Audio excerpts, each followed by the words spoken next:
वाल्मीकि जी की रामायण अगर आप पढ़ेंगे तो उसमें यहां तक लिखा है कि रामचंद्र जी की पत्नी सीता का जब हरण हुआ और रावण लेके जब भागा तो हनुमान और लक्ष्मण जब तलाश करने के लिए गए तो सीता जी बड़ी चालाक थी। कहीं चप्पल फेंक गई, कहीं नथुनी फेंक गई, कहीं दुपट्टा फेंक गई, कहीं चप्पल फेंक गई, कहीं कड़ा फेंक गई। हनुमान एक एक चीज, ये चप्पल किसकी है? लक्ष्मण कहते मेरी भाभी की है, सीता की। चलो इसी रास्ते से ले गया। और आगे के दुपट्टा मिला, ये दुपट्टा किसका है? कहा ये दुपट्टा भी मेरी भाभी का है, सीता का। चलो और आगे चलो, इसी रास्ते से लेकर गया और आगे बढ़े। एक एक चीज हनुमान जी देते गए और लक्ष्मण पहचानते गए। लास्ट में नाक में पहनने वाली नथुनी मिली, नथुनी। तो हनुमान ने कहा ये नथुनी किसकी है? जल्दी से लक्ष्मण ने कहा अरे यार हनुमान जी ये नथुनी नहीं मालूम है, ये शायद मेरी भाभी की होगी। हनुमान ने कहा सारी चीजें पहचान गए, नथुनी कह रहे होगी। तो हनुमान जी के इस प्रश्न पर क्या जवाब दिया लक्ष्मण ने? हनुमान जी ये नथुनी अगर मेरी भाभी की थी भी तो मेरी भाभी नाक में पहनती थी, इसलिए मैं नहीं पहचान पा रहा हूं, क्योंकि मैंने आज तक अपनी भाभी का चेहरा नहीं देखा। कहा क्यों? कह रहे वो मेरी भाई की पत्नी है सीता, मेरे भाई की राम की पत्नी है। मैं कौन होता हूं उसको देखने वाला, उस पर नजर डालने वाला, उसके चेहरे को देखने वाला? गौर करो, रामचंद्र जी के भाई लक्ष्मण ने अपनी सगी भाभी सीता जी का चेहरा नहीं देखा, देवर ने भाभी का चेहरा नहीं देखा। ये हिंदू धर्म की मनुष्य आज वाल्मीकि रामायण आज तक कह रही है, आज तक ये सबसे पुरानी रामायण है वाल्मीकि की, जो 2000 साल पहले लिखी गई है। आज तक उसके अंदर ये लिखा है कि राम के छोटे भाई लक्ष्मण ने सीता का चेहरा नहीं देखा। आज भी बहुत सी सभ्य समाज की स्त्रियां जब ट्रेनों में हिंदू की सफर करती हैं तो आप देखिए साड़ी पहनकर ऐसे लंबा घूंघट ऐसे मार लेती हैं, चेहरा नहीं खोलती हैं वो ट्रेनों में और बसों में। आज भी सभ्य समाज की उसी वाल्मीकि रामायण पर अमल करते हुए वो किसी को अपना चेहरा दिखाना गवारा नहीं करती। अल्लाह की मार ऐसी पड़ी, कल तक जो पर्दे का चेहरा छिपाने का मजाक उड़ाते थे, आज अल्लाह ने सबके चेहरे छिपा दिए। छिपाओ, डालो मास्क अपने मुंह पर। बहुत बंदरियां बनी फिरती थी अमेरिकन, चुड़ैल जैसे मुंह लिए भेजे। ये खूबसूरत होती थोड़ी है आपको जैसा लगता है। अगर बारिश हो जाए ना सड़क पर बाजारों में तो इनका सारा क्रीम और पाउडर धुल जाएगा, इनकी औलाद इनको नहीं पहचान पाएगी कि मेरी अम्मा कहाँ गई। आप जिनके पीछा कर रहे हैं ये तो लिपस्टिक और क्रीम और पाउडर से लगती है 60 साल। आपको यकीन बता, मेरे इलाके का वाकया बता रहा हूं मैं आपको। 60 साल की बुढ़िया ने पहन लिया बुर्का, और खूबसूरत बुर्का, डिस्को बुर्का, फूल उल चढ़े हुए। अब 60 साल की बुढ़ी बेचारी चल रही है, बुर्का देखकर एक नौजवान उसका पीछा करने लगा। इतना खूबसूरत बुर्का था वो, नौजवान उसका पीछा करने लगा, चलने लगा। इसने पीछे मुड़ के देखा कोई लड़का मेरा पीछा कर रहा है, और लड़का ये समझा कि धीरे धीरे चल रही है, शायद मेरी वजह से लाइन दे रही है। वो अपने बुढ़ापे की वजह से धीरे धीरे चल रही थी, कमजोरी की वजह से। लड़का समझा लाइन दे रही है। थोड़ी देर के बाद जब ये आगे पहुंचा, लड़का और औरत, वो बुढ़िया समझ गई कि ये कमीना मेरे पीछा कर रहा है, तो उसने नकाब खोल दिया। खूबसूरत नकाब, बूढ़े लगे हुए, नकाब खोल के कहती बेटा मेरा पीछा क्यों कर रहा है? मैं तो तेरी अम्मा की उम्र की हूँ। कम बखत 2 घंटे की मेरी मेहनत बेकार कर दी बुढ़ी ने। हमें क्या मालूम खोदा पहाड़ निकली चुईया। तो लड़के को भी गुस्सा आया, कहने लगा अरे अम्मा हम अपने लिए नहीं अपने अब्बा के लिए ढूंढ रहे थे। सोचा कुछ तो कह दूं इस बुढ़िया को, हैं? इस उम्र में तू इतना खूबसूरत बुर्का पहन के जा रही है, फूल सजे हुए। लड़का सोचने लगा जब बुर्का इतना खूबसूरत है तो बुर्के वाली कितनी खूबसूरत होगी, लगा उसका पीछा करते हैं। लक्ष्मण ने अपनी भाभी का चेहरा नहीं देखा। हर पढ़िए हदीस, अय अल्लाह के रसूल अराइतल हमवा या रसूल अल्लाह, अय अल्लाह के नबी देवर के बारे में आपका क्या ख्याल है? क्या मैं देवर से पर्दा करूं?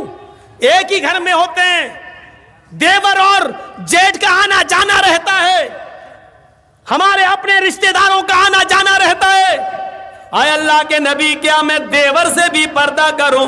अल्लाह के नबी का जवाब ये था, हाँ, दूसरों से पर्दे में कुछ कमी हो जाए तो चलेगा, दूसरों से पर्दे में कोई कमी हो जाए तो चलेगी, लेकिन देवर से पर्दे में कमी नहीं होनी चाहिए। अलहमुल मौत, देवर तो भाभी के लिए मौत है, देवर तो भाभी के लिए मौत है। जिस देवर से सबसे ज्यादा पर्दा है, आज हमारी औरतें, हमारी माँ बहनें देवर से ही सबसे ज्यादा खुली होती हैं। जो मजाक शौहर से भी नहीं करती वो देवर से कर लेती हैं। और एक हम हैं, भाभी को घर पहुंचा दो, अपने छोटे भाई को कह रहे हैं भाभी को घर पहुंचा दो। और ऐसे ही ससुराल में हमारा हाल है। ससुर कह रहा है बेटा अपनी साली को जरा स्कूल छोड़े आओ। मामले दोनों तरफ से गड़बड़ हैं। हमने अपने भाई पर इतना भरोसा कर लिया। सऊदी अरब का वाकया सुने हो ना, जद्दा वाला। एक औरत बेचारी दर्द से कराह रही थी, दर्द से, और जद्दा के टैक्सी ड्राइवर बेचारा, उसको कोई कस्टमर नहीं मिला तो वो रुमाल मुंह पे डाल के लेटा हुआ था। जल्दी से औरत आई उसके पास, देखिए मुझे दर्द ज़े हो रहा है, बच्चे की पैदाइश की तकलीफ, ज़रा कोई करीब के हॉस्पिटल में लेके चलो, मुझे जल्दी से इलाज के लिए जाना है। ड्राइवर ने देखा, टैक्सी ड्राइवर ने, उसने कहा भाई औरत परेशान है, पेट बड़ा। उसने जल्दी से टैक्सी खोली, आओ बहन बैठो। उसने जल्दी से बिठाया और चल दिया। जद्दा के हॉस्पिटल में लेके पहुँचा और उसमें एंट्री होती है, तुम लेके आए हो? हाँ, लिख दिया। अब ये बैठा है कि जल्दी से वो चेकअप करा के आए, तब हमें पैसा दे। जितना हुआ मेरे रियाल, उधर पता चला साहब उसको एडमिट कर लिया गया है, अभी वो 2-3 दिन रहेगी, आप उसके साथ आए हैं? इसने कहा जी। कहा ठीक है, उसको एडमिट कर लिया गया है। और उसने सोचा कि चलो अब हम चलें, 1-2 दिन के बाद आऊँगा, देख लूँगा अगर बच्चा अच्छा पैदा, अभी इतनी जल्दी छुट्टी थोड़ी हो जाएगी, डिलीवरी का मामला है, जब गुजरूंगा तब ले लूँगा पैसा। ऐसा वो चला गया। ये घर में जैसे ही लेटा, इशा के बाद सोया, फजर की नमाज जमात के साथ पढ़ने जाता था और फजर के बाद टैक्सी चलाता था। फजर की नमाज पढ़ के जैसे ही घर आया, इसकी बीवी ब्रेड और आमलेट बना के लाई। टेलीफोन की घंटी बजने लगी इसके घर पर, क्योंकि जब रजिस्टर पे जब इसने औरत को छोड़ा तो अपने घर का मोबाइल फ़ोन और नंबर सब लिख दिया था। फ़ोन फलां बोल रहे हो जी? भोपाल के रहने वाले थे ये लोग, टैक्सी चलाते थे 20 साल से सऊदी अरब में, जद्दा में। अच्छा, तुम यहाँ अपने घर पे आराम कर रहे हो? का क्या हुआ? अरे कल तुम अपनी बीवी को हॉस्पिटल में छोड़ के गए हो ना, बच्चा हुआ है लड़का, आओ और अपनी बीवी को लेके जाओ यहां से। कहता है डॉक्टर दिमाग तुम्हारा ठीक है? बीवी? अच्छा हुआ ये फोन मैंने उठाया, कहीं मेरी बीवी ने उठाया हुआ होता तो कयामत आज ही आ गई होती। कहा आ रहे हो या मैं पुलिस भेजूं तुम्हारे घर? जिस औरत को यहाँ एडमिट कराने आए हो उसने कहा वही मेरा शौहर था जो यहाँ छोड़ के गया है। मैं आ रहा हूँ, तेरा सत्यानाश जाए चुड़ैल डाइन। उसने टैक्सी चलाई और धर से चलाता हुआ चला गया। कहने लगा क्या बदतमीजी है? उसने कहा तुम मुझे छोड़ के चले गए, तुम्हें शर्म नहीं आई? मैं कितनी परेशान रही। रोना शुरू कर दिया। औरत के आंसुओं में भी बड़ी ताकत होती है। वो कहने लगा ये क्या बदतमीजी है? डॉक्टर साहब ये मेरी बीवी नहीं है। डॉक्टर साहब नोक झोंक तो सब घरों में हो जाती है, थोड़ी सी लड़ाई हो गई, हमें यहाँ छोड़ के चला गया। नहीं मैं ये बेटा अरे मेरा नहीं है, चलो अपने घर के झगड़े अपने घर में खत्म करो, चलो। उसने कहा ऐसा है, चेकअप कर लो। चेकअप कहा डीएनए टेस्ट करे। ये लड़का आदमी तैयार, कहने लगा ठीक है मैं डीएनए टेस्ट करूंगा। मामला इतना बढ़ गया कि डीएनए टेस्ट की नौबत आ गई। जब इसका ब्लड निकाला जाने लगा और लड़के का ब्लड, तब औरत क्या कहती है? डॉक्टर साहब डीएनए टेस्ट कर लीजिए, लेकिन मशीन कभी कभी गलत रिपोर्ट भी दे देती है। अभी आदमी चिल्लाते हुए कहता चुप, गलत रिपोर्ट दे देती है। अभी पता चलता है 2 घंटे के बाद, 3 घंटे बाद जब रिपोर्ट आएगी, या 2 दिन 3 दिन के बाद, तब पता चलेगा। डॉक्टर साहब इसको यहीं रखिए, 2 दिन के बाद रिपोर्ट आएगी, मैं यहाँ हूँ। 2 दिन के बाद गया, डॉक्टर साहब क्या आया? डॉक्टर साहब ने कहा बिल्कुल गलत, ये तुम्हारा बेटा है ही नहीं, जाओ। वो औरत पैर पे गिर गई। डॉक्टर साहब मैंने कहा था ना कि मशीन की रिपोर्ट कभी कभी गलत आ सकती है। आई, अल्लाह की कसम यही मेरा पति है, यही मेरा हस्बैंड है, यही मेरा आदमी है। डॉक्टर कहता है औरत नखले मत दिखा, चट। ये तो कभी ये तो इसका बेटा है ही नहीं, साफ साफ रिपोर्ट में आ गया ये बेटा किसी और का है, इसका नहीं है। वो कहने खूब रोई। डॉक्टर कहता मेरी बहन मैं तुम्हें कैसे बताऊं, इस आदमी की रिपोर्ट इतनी डेंजर है, इस आदमी की रिपोर्ट में तो ये आया है कि ये जिंदगी में कभी बाप बन ही नहीं सकता। तुम कह रही हो कि इसका बेटा ये तो बाप बनने के लायक नहीं है। अब इस आदमी का दिमाग खराब। क्या क्या कह रहे हो डॉक्टर? कहा तुम बाप नहीं बन सकते हो। भाई सॉरी, रिपोर्ट में हे डॉक्टर मेरे 6 बच्चे हैं, तू कह रहा बाप नहीं बन सकते। डॉक्टर बड़ा परेशान। डॉक्टर कहता है ऐसा केस मेरी जिंदगी में पहली बार आया है। अब औरत कहती देखो मैंने कहा था ना कि रिपोर्ट कभी कभी गलत हो जाती है। यह आदमी बोला चुप, यह रिपोर्ट तो सही है कि यह बच्चा मेरा नहीं है, लेकिन यह रिपोर्ट गलत है कि मैं बाप नहीं बन सकता। दोबारा करो। डॉक्टर ने फाइल फेंकी। भाग, मेरा दिमाग खराब करके रख दिया तुम लोगों ने, जाओ यहां से, जाइए बेटा तुम्हारा नहीं है, जा पता लगा। अब वो फाइल उठाई और टैक्सी में रखा और चलने लगा। बाप नहीं बन सकता, बड़बड़ाता हुआ जा रहा है।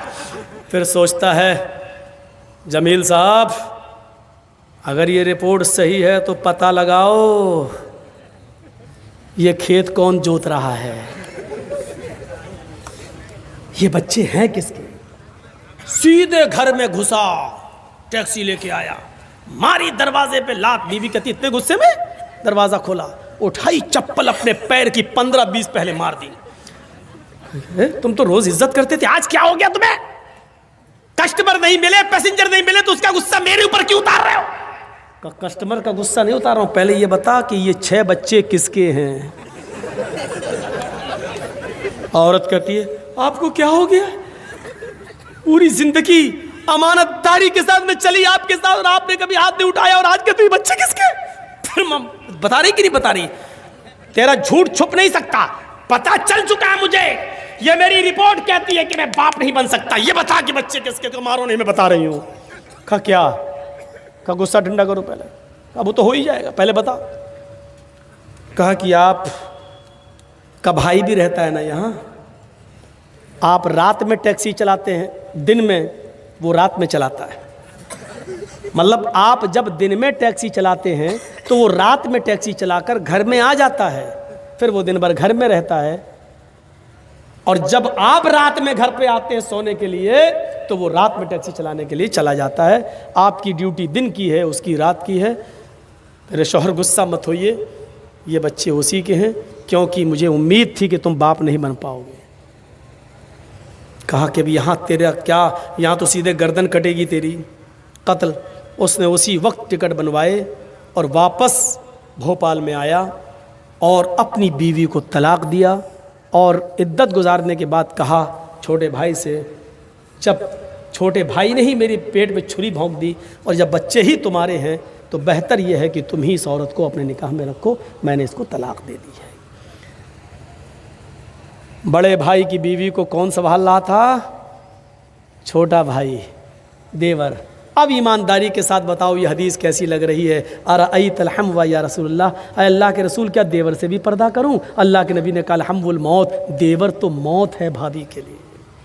औरों से थोड़ी बहुत पर्दे में कमी हो जाए तो चलेगी, लेकिन देवर तो हर वक्त वहीं रहता, आना जाना। देवर भाभी के लिए मौत है। बंगाल वालों सुन लो, ये चंद मदरसे जो चल रहे हैं आज इनकी बरकत है कि औरतें कुछ बंगाल की सरजमीन पर नकाब और बुर्का और के पर्दे के साथ दिखाई देती हैं। वरना मैं 20 साल पहले जब आया था तो बुर्का नाम की चीज दूर दूर तक नजर नहीं आती थी। 20 साल पहले जब आता था एक साथ मर्द और औरतें तालाब में नहाते थे। गुसलखाने ऐसे बने हुए नहीं थे, मौलाना जर्जिस को भी तालाब में नहाना पड़ता था। वो दिन हमने भी देखे हैं बंगाल की सरजमीन पर। और कलियाचक के इलाके में, क्या मौलवी साहब गुसलखाना बाथरूम नहीं बना, चले कहाँ नहाए? हम लोग तो तालाब में नहाते हैं, हम लोग भी नहा रहे हैं। हमारे लिए इतना होता था कि उस कोने पे तुम नहा लो, इस कोने पे औरतें नहा रही। ये चंद मदरसों की बरकतें हैं आज जो थोड़ा बहुत पर्दा दिखाई दे रहा है, लेकिन मजीद अभी पर्दे की जरूरत है, मजीद पर्दे की जरूरत है। हजरत फातिमा जैसा पर्दा, कि इंतकाल के वक्त अपने शौहर से कह रही हैं, अली जब मेरा इंतकाल हो जाए तो मुझे दिन के उजाले में नहीं, रात की तारीकी में और रात के अंधेरे में दफन करने के लिए ले जाना। पूछा, फातिमा ऐसा क्यों कह रही हो? कहा, अली मैं नहीं चाहती हूं कि जब मेरा जनाजा निकले तो दिन के उजाले में निकले और मेरे कफन पर गैर मर्द की नजर पड़े। मैं चाहती हूं कि मेरा जनाजा रात के अंधेरे में निकले और मेरे मुर्दा जिस्म पर पड़े हुए कफन पर भी किसी गैर मर्द की नजर न पड़े। ये पर्दा जो हिंदू धर्म के अंदर है वो इस्लाम के अंदर भी है। मेरे प्यारे साथियों, ये समानताएं हैं। और जहाँ तक मरने के बाद दोबारा जन्म, ये तो हिंदू धर्म में बहुत बाद में आया है। मरने के बाद इंसान ने अच्छे कर्म किए होंगे तो ऋषि मुनि बनेगा, इंसान बनेगा, और बुरे कर्म किए होंगे तो कुत्ता, बिल्ली, चूहा, बंदर, छछूंदर, यही सब बना दिया जाएगा। ये बहुत बाद में आया है, वरना ऋग्वेद का मंत्र तो यह है, मृत्यु जन्मम मृत्यु पश्चातम द्वितीय जन्मम भवति, ने तृतीय ने चतुर्थ ने पंच ने षष्ठ ने सप्त ने अष्ट ने नवम ने दशंका। मरने के बाद तुम्हारा दूसरा एक जन्म होगा, मरने के बाद तुम्हें दोबारा उठाया जाएगा। तुम्हारा तीसरा जन्म नहीं होगा, चौथा नहीं होगा, पांचवा नहीं, छठा नहीं, सातवां नहीं, आठवां नहीं, नवा नहीं, दसवां नहीं, यानी मरने के बाद तुम्हारा एक दूसरा ही जन्म होगा। मनुष्य बनकर तुम उठाए जाओगे, इंसान ही बनकर तुम उठोगे। मरने के बाद कुत्ता, बिल्ली, चूहा, बंदर नहीं बनना है। कहीं देखा है आपने? अकल क्या कहती है? गेहूं का दाना जमीन में डालो तो क्या पैदा होगा? कभी देखा गेहूं से चावल पैदा हुआ हो?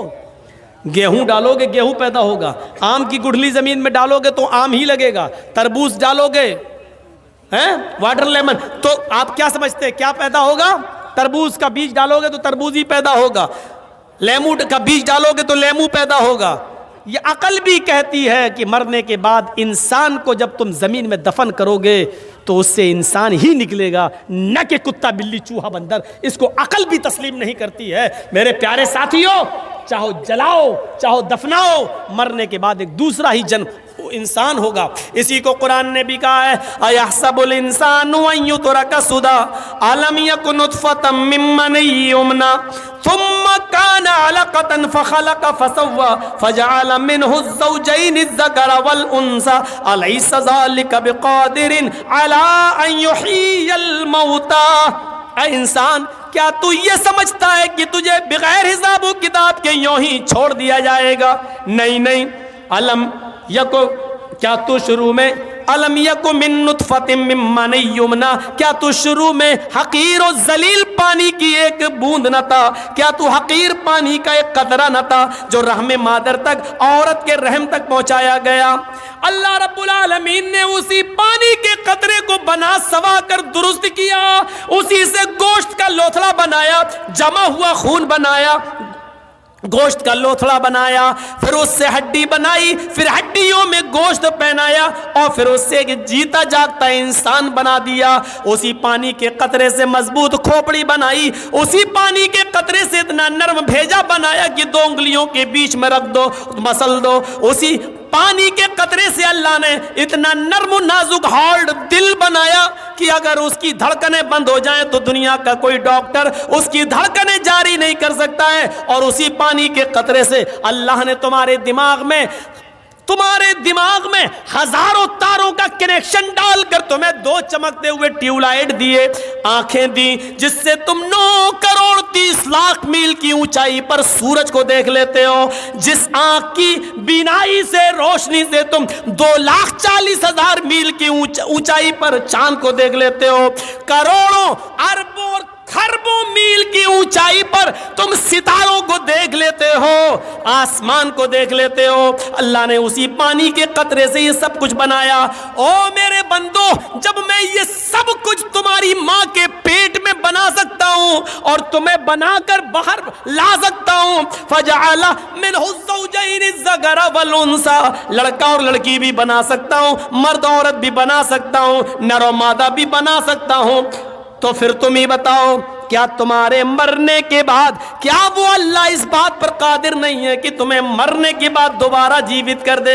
क्या वो अल्लाह इस बात पर कादिर नहीं है कि इंसानों तुम्हें मरने के बाद वो दोबारा उठाए, अरे तुम्हारी हड्डियों को वो दोबारा जमा कर दे? क्या वो इस बात पर कादिर नहीं है? अयहसबुल इंसानु अल्लन नजमा इज़ामा बला कादिरीना अला अन नुसव्विया बनाना। इंसान ये समझता है कि हम उसकी हड्डियों को जमा नहीं कर पाएंगे, हम उसकी हड्डियों को एकत्रित नहीं कर पाएंगे, जमा नहीं कर सकेंगे।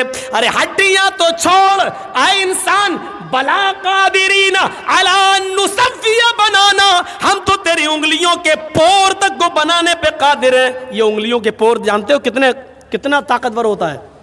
आपने रखा मशीन पर, फौरन बता दिया आपका नाम क्या है, फिंगरप्रिंट। आज आधार कार्ड बनता है ना तो फिंगरप्रिंट लिए जाते हैं, पासपोर्ट बनता है फिंगरप्रिंट। आप मौलाना जीस के नाम से पासपोर्ट है आपका, आप जमील अहमद, अशफाक अहमद, मोहम्मद अजहरुद्दीन, इस नाम से आप नहीं भाग सकते हो। अगर आपने फर्जी पासपोर्ट बना लिया तो दुबई में पकड़े जाओगे, सऊदीया में पकड़े जाओगे, अमेरिका में पकड़े जाओगे। जैसे ही वहाँ फिंगरप्रिंट लिया गया, उंगली रखी फौरन, अरे इरशाद अहमद के नाम से, अच्छा जमील अहमद के नाम, नहीं ये तो मोहम्मद जर्जीस के नाम से, फौरन इंडिया गवर्नमेंट के हवाले कर दिया जाएगा। नहीं भाग सकते। जब तुम एक उंगली के निशान से इंडिया छोड़कर दुनिया के दूसरे मुल्क में नहीं जा सकते हो, तो क्या अल्लाह रब्बुल आलमीन तुम्हें छोड़ देगा? भाग सकते हो। उसकी दी हुई अकल से फिंगरप्रिंट मशीन बना सकती है साइंटिस्ट लोग, तो क्या अल्लाह के पास ऐसा कोई आला नहीं है? उंगलियों के पोर, कह रहा हड्डियां तो छोड़ो, उंगलियों के पोर तक बनाने पर हम कादिर हैं। बल युरीदुल इंसानु लियफजुरा मामा, इंसान तो ये चाहता है कि वो आगे भी बुराइयां करता रहे, गंदे काम, बुरे काम, गुनाहों के काम करता रहे। यसअलु अय्याना यौमुल क़यामा, वो पूछता फिरता कयामत कब आएगी। मजाक में कहता है ए मौलाना साहब कयामत कब आएगी? शराबी जुआरी लोग मौलाना कयामत में बोल रहे हैं, कयामत कब आएगी? मजाक में। यसअलु अय्याना यौमुल क़यामा, वो सवाल करता मजाक में कि कयामत कब आएगी। फ़इज़ा बरिक़ल बसरु व ख़ज़फ़ल क़मरु व जुमिय शम्सु वल क़मर, जब आंखें चुंधिया जाएंगी, व ख़सफ़ल क़मर, चांद बेनूर हो जाएगा, व जुमिय शम्सु वल क़मर, और चांद सूरज दोनों मिला दिए जाएंगे, जमा कर दिए जाएंगे। उस दिन इंसान इस हालत को देखेगा तो कहेगा यक़ूलुल इंसानु यौमइज़िन अय्नल मफ़र, आज हम कहाँ भागें? आज भागने की जगह कहाँ है? आज मैं कहाँ छिपूं? आज मैं अपना चेहरा कहाँ छिपाऊं? कल्ला ला वज़र, नहीं, भागने की कोई जगह नहीं है। आज तू भागना भी चाहेगा तो भाग नहीं पाएगा। मेरे भाइयों, अल्लाह ने बता दिया हिंदू धर्म के अंदर भी मरने के बाद तुम्हें एक दूसरा जन्म होगा। इस्लाम भी यही कहता है कि मरने के बाद एक दूसरा जन्म, एक तुम्हें कब्रों से ऐसे उठाया जाएगा इंसान की शक्ल में। भागने का कोई रास्ता नहीं है। कुत्ता, बिल्ली, चूहा, बंदर, ये तो अजीब सिस्टम समझ में नहीं आता है। और हिंदू धर्म में तो यहाँ तक लिखा है ये जुर्म करोगे तो ये बनोगे, ये जुर्म करोगे तो ये बनोगे, ये करोगे तो ये बनोगे। 2-3 जुर्म हमें याद हैं। चोरी करोगे तो बिल्ली बनोगे, रिश्वत खाओगे तो कुत्ता बनाया जाएगा, किसी लड़की पर गलत नजर डालोगे, शहावत की गलत, तो तुम्हें अगला जन्म लड़की का होगा। हैं? जुआ खेलोगे तो भैंस का जन्म, चोरी करोगे तो बिल्ली का जन्म, रिश्वत खाओगे तो कुत्ते का जन्म, किसी लड़की को अगर गलत नजर से देखोगे तो अगला जन्म लड़की का। अकल में आती है ये बात? मनुस्मृति में लिखा है, अकल में आती है। अब इसका मतलब क्या, निकालो जरा। जुआ खेलोगे तो भैंस का जन्म होगा, इसका मतलब क्या हुआ? दुनिया में जितनी भैंसें तुम्हें दिखाई दे रही हैं ये सब पहले मर्द थे। इन्होंने जुआ खेला होगा तब इनको भैंस का जन्म हुआ है। अब इसका मतलब ये हुआ कि अगर दुनिया में कोई आदमी जुआ ही ना खेले तो इसका मतलब ये हुआ कि भैंसें पैदा ही नहीं होंगी। और जब भैंसें पैदा नहीं होंगी तो दूध कहाँ से आएगा, घी कहाँ से आएगा, मक्खन कहाँ से आएगा, दही कहाँ से आएगा, कौन देगा? अब इसका एक और मतलब निकालो। कोई पंडित जी हमारे सामने हो तो बात करने में मज़ा भी आए। किसी दिन योगी जी बुला लें, हमें बड़ा मज़ा आ जाएगा डिबेट में। मैं उनसे पूछूंगा कि अगर भैंसें ही ना पैदा हो तो फिर क्या होगा, दूध, घी, मक्खन, दही कहाँ से मिलेगा? देखे क्या जवाब देते, कौन देगा ये? इसका मतलब ये है कि ये सारी नेमतें अगर खाना है तो जुआ खेलो, यही तो मतलब हुआ। चोरी करोगे तो बिल्ली का जन्म होगा। लो साहब, दुनिया में जितनी बिल्लियां हैं ये सब चोर थी, पहले चोरी की थी इसलिए इनको बिल्ली का जन्म हुआ। अच्छा ये बताओ, बिल्ली का जन्म होने के बाद भी क्या फ़ायदा हुआ? जब इंसान थे तो हमारा माल चुराते थे, जब बिल्ली बना दिया तो किसी की मुर्गी चुरा रहे हैं, किसी का दूध चुरा रहे हैं, खा जाते मुर्गी कबूतर सब खा जा रही है वो चुरा चुरा के। तो चोरी तो अब भी उसकी बंद नहीं हुई है। हैं? किसी लड़की को देखोगे तो तुम्हारा अगला जन्म लड़की का होगा। दुनिया में जितनी भी औरतें देख रहे हो ना पंडाल में जो आई हैं जलसा सुनने, ये सब पहले मर्द थीं।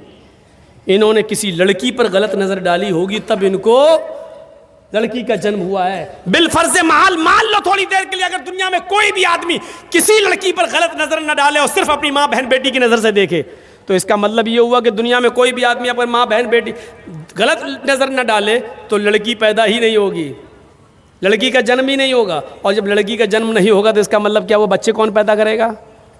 ये नस्ल इंसानी कहाँ से चलेगी? 18 साल पहले मैंने कुछ और कहा था, आज नाम नहीं लूँगा। ये बहुत ख़तरनाक दौर है। यहाँ जो बोलता है वो अंदर जा रहा है।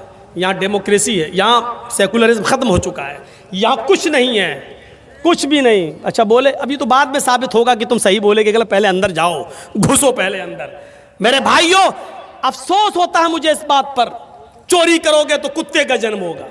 लो साहब, दुनिया में जितने भी कुत्ते होते हैं देख रहे हो ना, ये सब पहले इंसान थे, इन्होंने चोरी की होगी तब इन्होंने रिश्वत खाई होगी तो कुत्ते का जन्म। अच्छा, कुत्ते भी दो किस्म के होते हैं, एक तो यहाँ घूमते हैं जो, और एक होते हैं जिनको खूबसूरत लड़कियाँ जिनको चूमती हैं टम्पी पंपी, और एक होते हैं जो बड़े बड़े नेता लोग जिनको मारुति गाड़ियों में लेके एसी एयर कंडीशन में चलते हैं। तो इसका मतलब यह कि रिश्वत का की कैटेगरी अलग होगी। जिन्होंने 100, 200, 500, 1000 रुपए खाए होंगे रिश्वत, इनको ये वाला कुत्ता बना दिया जाता है।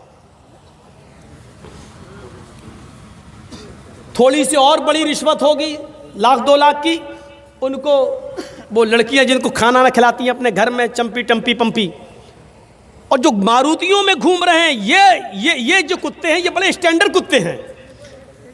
ये जरूर पार्लियामेंट के कोई बड़े नेता रहे होंगे, इन्होंने बड़े घोटाले किए होंगे, और बड़े घोटाले करने के बाद, बड़ी रिश्वतें खाने के बाद इनको इंटरनेशनल मरने के बाद भी कुत्ता बनाया गया। तब भी मारुतियों में, एसी में इसकी आदत छूट नहीं रही है। ये तुम्हारी किताबों के आधार पर मैं बोल रहा हूं। फिर भाइयों, ये समानता पाई जा रही है कि हिंदू धर्म के अंदर भी लिखा है कि मरने के बाद दोबारा जन्म होगा। हमारे यहाँ पर भी लिखा, मरने के बाद अल्लाह दूसरी ज़िंदगी हमें और आपको देगा। इसीलिए कहा गया पुनर्जन्म। पुनः मानी फिर, जन्म मानी पैदाइश, दोबारा पैदाइश। हमारे यहाँ क्या कहा गया?